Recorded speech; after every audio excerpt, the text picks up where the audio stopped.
It was the summer of 2005 when we were having our last desperate fight to save Gush Katif. And I went to Gush Katif basically to give my modest contribution to trying to save a place. I'm an electrician by trade, and my task there was to help rebuild the buildings there to house the people. And while I was there on Shabbat, it was the 18th of June 2005, I was strolling along the beachfront with my dog when I was attacked by about 50 Arabs throwing rocks at me. And I was armed with an Uzi, which I was carrying quite legally. It was issued by the army. It was an army issue weapon. And I fired a few shots in the air. The Arabs backed off and I backed off. And I went back to the hotel. And so far as I was concerned, the incident was over. It was very minor, in fact. 4 days later, I was arrested at home. The police came to my house in Kfar Tapuach to arrest me and claimed that one of the Arabs had been shot. Under interrogation, the policeman who was interrogating me claimed that they had found the spent bullet from my gun in the Arab's chest, and asked me, how do you explain the fact that we found a bullet from your gun in this Arab's chest? And I gave him a very honest answer. The only rational explanation I have is that you are lying. It turned out later on that they didn't find any bullet in his chest. In fact, they didn't find a bullet from my gun at all. And the Arab in question wasn't shot in the chest. He claimed that he'd been shot in the leg. I was brought to trial. I was charged with what they call in Hebrew Chabala bechavanot machmirot, which is approximately the same as aggravated assault or assault with malice aforethought. My claim obviously was on two levels. On one level, I said that under circumstances when I was being attacked by 50 Arabs throwing rocks, my life was in clear and present danger. I would have been justified in shooting to kill. I didn't shoot to kill, I didn't even shoot to injure, I shot in the air, nothing else. And I also said, even if I had shot him, so even if I would have shot to kill, I would have been justified. But I didn't shoot him at all, I shot in the air. Now, the evidence that the prosecution brought against me was laughable. It could have been something out of Monty Python. They brought in the medical report from the hospital in Khan Yunis, which refers to I quote, refers to an alleged gunshot injury, right upper thigh. The doctor in Khan Yunis could not determine this was a gunshot injury, so he used the word alleged gunshot injury. The prosecution brought a medical report which was written in Arabic. The original Arabic document is almost illegible. There is an official court translation in Hebrew. Now, the official translation, the document which the court relied on, refers to an entry and exit wound, and then in brackets lo baror, meaning unclear. And then it says that the patient was given the necessary treatment, and in brackets lo baror, unclear. And then he was handed over to the surgical section, and in brackets lo baror, unclear. Which means that the three most important facts here, which are, first, what the wound looked like, second, what treatment he was given, what treatment he needed, and third, what the follow-up was, these three are all unclear. And on this basis, I was convicted. However, the police did bring something additional evidence. They actually photographed the wound. Well, they didn't actually photograph the wound, but they photographed the Arab with a bandage on his thigh, and the Arab pointing at the bandage on his thigh. As I said, if this would have been in Monty Python, it would have been hilarious. When it is in a court of justice in Israel, it is terrifying.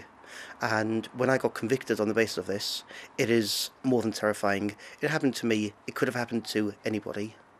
Right, the police could have done any one of half a dozen checks, any one of which should have exonerated me. For example, they could have done an identity parade.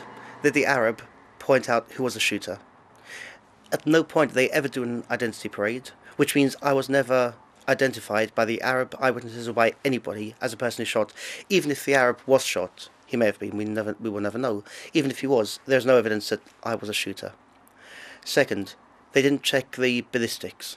There was no bullet to check.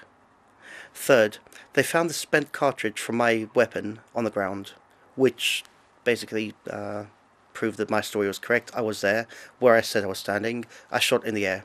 They did not even bother to check the distance or the range or the angle of fire from that spot where I was standing to where the Arab claimed he was standing when he was shot. That would probably have proven that he could not have been hit at that range by an Uzi. Or if he had been hit by a 9mm bullet from that distance, it would have left a very different wound. Fourth, they didn't check his trousers. The Arab, Nasser Wafi, was wearing trousers. They could have checked the trousers to see if the trousers had a bullet hole in them. A bullet leaves a very definite hole in the trousers. They didn't check that. When the Arab got to the police station, they photographed him with a bandage on his leg.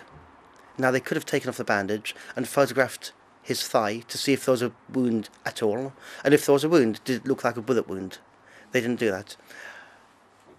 My lawyer, Baruch Ben Yosef, challenged the police in court and asked them why. He asked the police witness, "Why did you not photograph the wound?"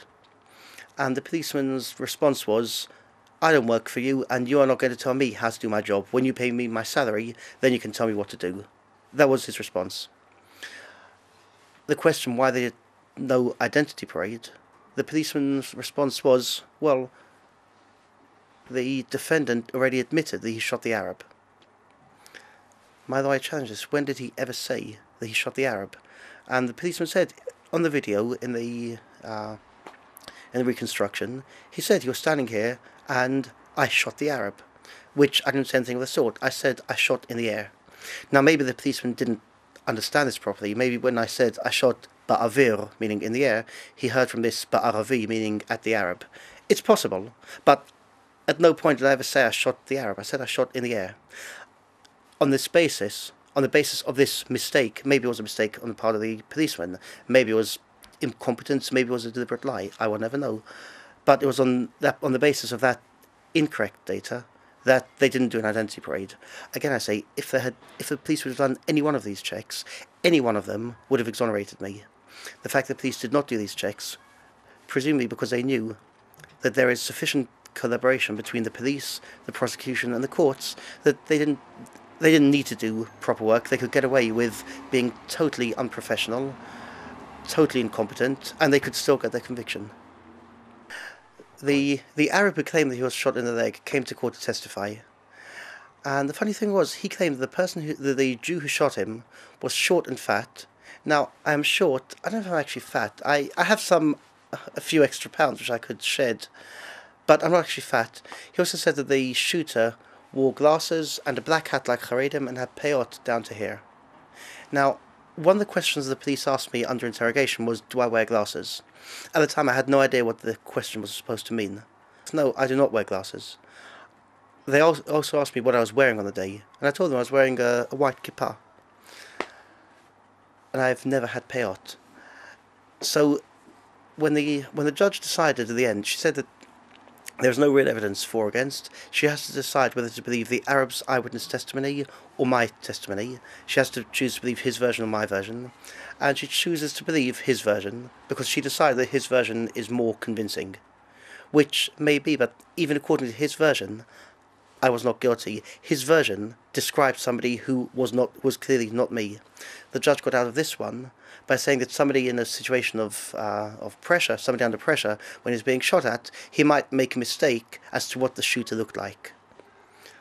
Problem here is that we're not talking about a minor detail about a different coloured shirt or different colour eyes.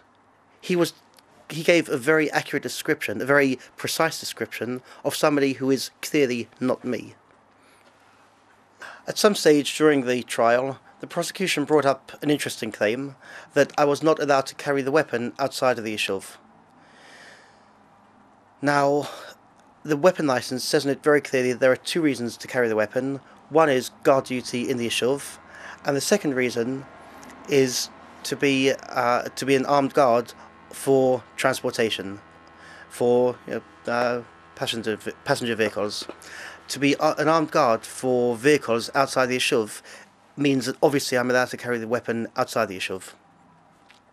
But more than this, there is a very interesting precedent that on 7th of December 2003, 7th of December, a day that shall live in infamy, I was in the old city of Jerusalem with the same Uzi and the same license, and the police, as they often do on such occasions, they checked me to see if I was carrying the weapon legally. So they checked the weapon, they checked my license, they detained me for an hour and a half, and then let me go. While I was being detained by the police, obviously, they checked my license and found that it was legal. Because of the sensitivity of the old city, they also checked me with the Shabak, the General Security Services. And the Shabak also agreed that I was carrying the weapon legally. I claimed that the entire detention was illegal, and therefore I sued the police in the Jerusalem Small Claims Court. And the court also decided that one of the questions in that case, when I sued the police, was I carrying the gun legally? And the judge in that case also checked my license, and the judge also decided I was carrying the weapon quite legally in Yerushalayim. And therefore, I had a decision from the three most authoritative bodies in the entire country, which are the police, the Shabak, that I was carrying the weapon in Jerusalem quite legally. From the time I was arrested, I was held in jail until the end of the trial. We tried several times to get me out for house arrest, and we were willing for any conditions, no matter how harsh, and the courts rejected these requests every single time on the grounds that I am a threat to society or a menace to society. My lawyer pointed out every time that nobody is claiming that I'm a serial shooter. The worst that anybody can claim is that on one occasion, when I was attacked and my life was in danger, I shot and I may have overreacted. That is the worst that anybody can claim. If I don't have my weapon with me, I'm clearly not a menace to any society. And if I'm confined to the yeshuv where I live, Kfar Tapuach, then obviously I'm not a menace to any society. But the courts in Israel decided to hold me under full arrest in prison until the end of proceedings. The trial dragged out for about 8 months, and it took about 2 months before the trial began, which meant I was held in prison for 10 months before being found guilty. Now, under circumstances like this, it would be almost impossible for a judge to exonerate me or to acquit me, because for a judge to decide under those circumstances that a man is innocent, it is a terrible admission of failure on part of the court system, which has held an innocent man in prison for 10 months. In my case, obviously, there were other considerations as well, mainly political considerations. The judge, her name is Rachel Barkai. She is a district court judge in the Beersheba district. Obviously, she wants, in another 15 years, she wants to be a high court judge, and she knows she has to give the correct decisions in order to get her promotion. I was sentenced to 2 years. As soon as the sentence was handed down, we put in a file for an appeal, and together with the appeal, we asked for ikuv bitzua, which is a stay of execution, so that the sentence would begin after the appeal has been heard, on the grounds that if the appeal is successful, then I shouldn't be in prison at all. The High Court Judge, Supreme Court Judge Edna Arbel, she accepted this request and ordered me to be freed from prison forthwith. And I was then released pending the appeal, which is why I've now been out of prison for 7 months almost. The appeal was rejected. The 3 judges on the appeal were Edna Arbel, who we'll speak about in a moment, and David Cheshin, and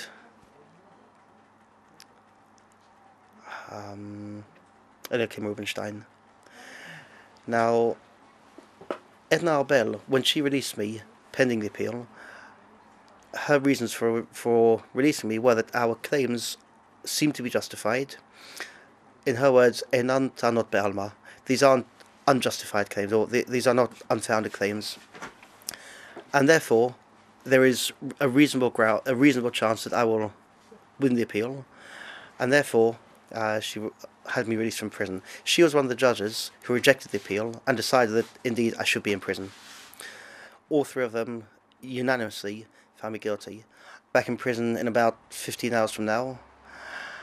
What is left for me on paper is another 14 months. I was sentenced, as I say, to 2 years, 24 months, of which I've already served 10 months. And I have 14 months to go. There is obviously the possibility for a third off for good behaviour, which I'm not very hopeful about, because, again, the decision is likely to be more political than actual. It's more likely to be a political decision than have I really behaved well, and am I still going to be a menace to society when I leave prison. If it's a political decision, my chance of getting out with a third off are very remote. Theoretically, if they take off a third, I'll be out in 5 months. If not, then I have 14 months to go.